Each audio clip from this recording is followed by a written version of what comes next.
তাদের কোনো বিকল্প অ্যারেঞ্জমেন্ট না করে এই হাসপাতাল যদি বন্ধ রাখা হয় তাহলে এই ছাত্রছাত্রীদের ক্যারিয়ারের দায়িত্ব কে নেবে? সঠিক তদন্তের মাধ্যমে কারো দোষ প্রমাণিত হলে তার বিচার হোক, শাস্তি হোক, আমাদের কোনো আপত্তি নেই। এই হসপিটাল অতি সত্বর খুলে না দিলে এই সমস্ত জিনিস হুমকিতে পড়বে। সম্প্রতি 8 দিন হসপিটাল নিয়ে এখানে কথা হয়েছে, অনেক কথা।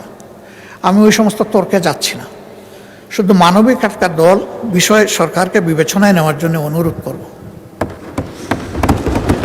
এই মেডিকেল কলেজটা, হাসপাতালটা একটা মেডিকেল কলেজের হাসপাতাল।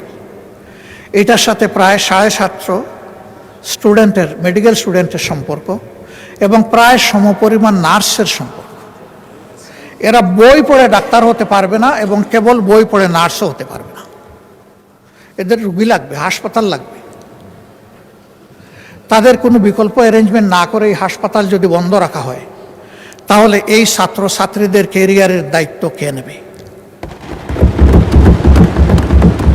অনুরূপভাবে বিদেশ থেকে পরবর্তীতে এই সমস্ত শিক্ষা প্রতিষ্ঠানে আর কোনো ছাত্রছাত্রী ভর্তি হওয়ার কোনো আগ্রহ রাখবে না, বলবে মাঝপথে আমরা ব্ল্যাক আউট হয়ে যাব।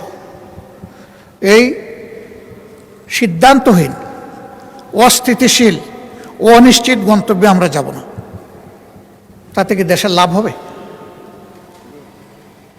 এখানে যারা কর্মকর্তা কর্মচারী আছে, যারা মালিক পক্ষ আছে, সংগঠিত গঠনের জন্য আমরা সকলেই খুবই অনুতপ্ত, আমরা শোকাহত।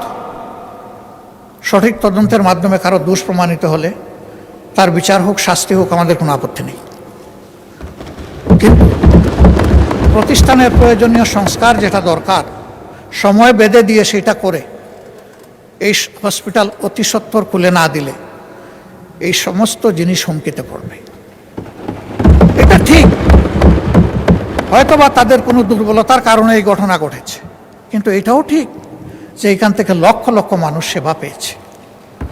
আমি বিশেষ করে মেডিকেল স্টুডেন্ট এবং নার্সদের তাদের একাডেমিক ক্যারিয়ার এবং জীবন বাঁচানোর জন্য আমি সরকারকে এ বিষয়টা গুরুত্ব দিয়ে বিবেচনা করার জন্য অনুরোধ